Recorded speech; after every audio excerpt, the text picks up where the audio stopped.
1 minute from the initial point until bombs away, we were hit by apparently a small piece of flak, and it hit just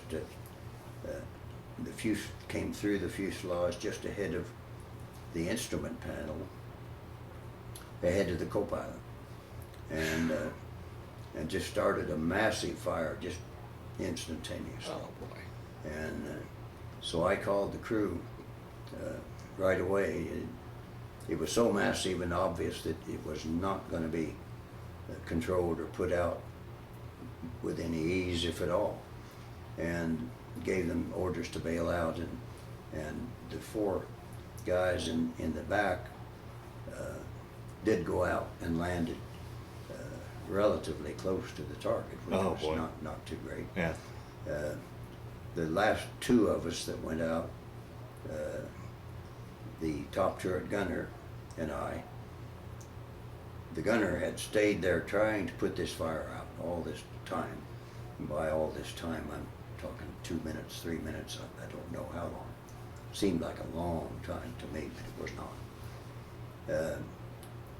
But the other 3 guys, the co-pilot, bombardier, and navigator, were up in the nose, or in the navigator and bombardier's area, in the nose part, by a hatch which was open. That was an escape hatch that the crew could use to bail out if you had a problem.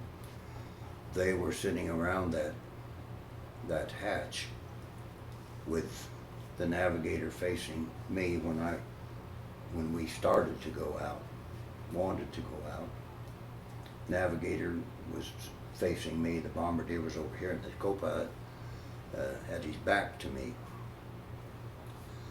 But it was later found that the co-pilot apparently was in shock just because of this, and that could happen to anybody. Sure.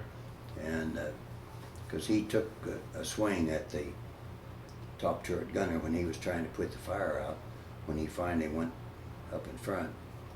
And but the gunner said that he was just wild-eyed, and I think the 2 other guys, bombardier and navigator, were trying to get the co-pilot to bail out, and they couldn't get him to bail out, and they never did leave the airplane. They were killed, all 3.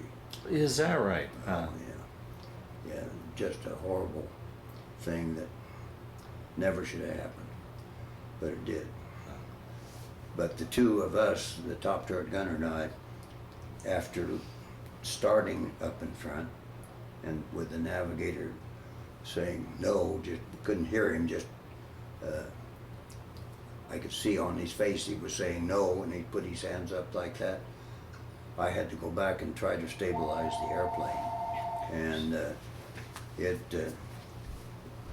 when I did that, the fire had spread into the instrument panel, and I couldn't even approach the pilot's seat. Oh, man. And so I got burns all over on the right side of my face and neck and arm. And the lucky thing about it for us, the 2 of us, was that we landed very close to the town of Halle, Halle, in Germany. And Halle was a town of about 250,000 people, as contrasted with Merseburg, which had maybe 20,000 or some such, and that big plant.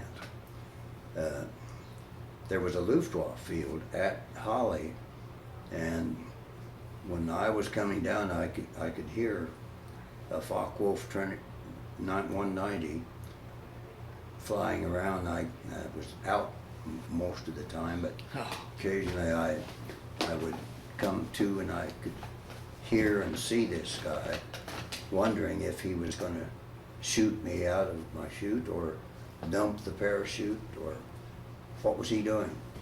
And in hindsight, I have decided that what he was doing was telling people back at that Luftwaffe field where we were going to come down, the two of us. And when we got to the ground and landed, there were just dozens of these guys coming out of that Luftwaffe training field. And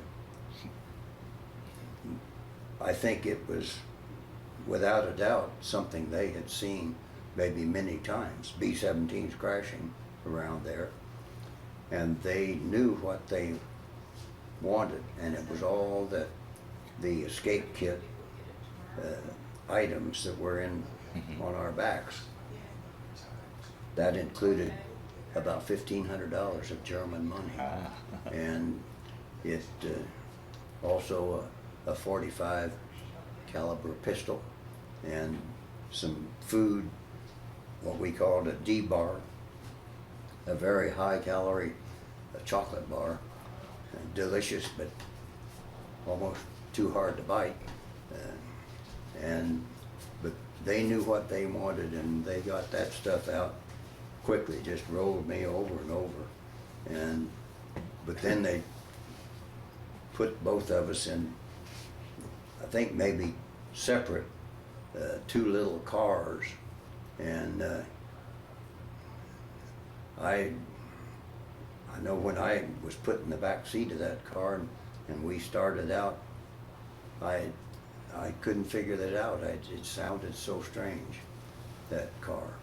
And years and years later, when we began to import Volkswagens in this country, I thought, boy, that's what that was. It was a Volkswagen. And they had a characteristic sound of their own. But they took us to the jail there in Holly.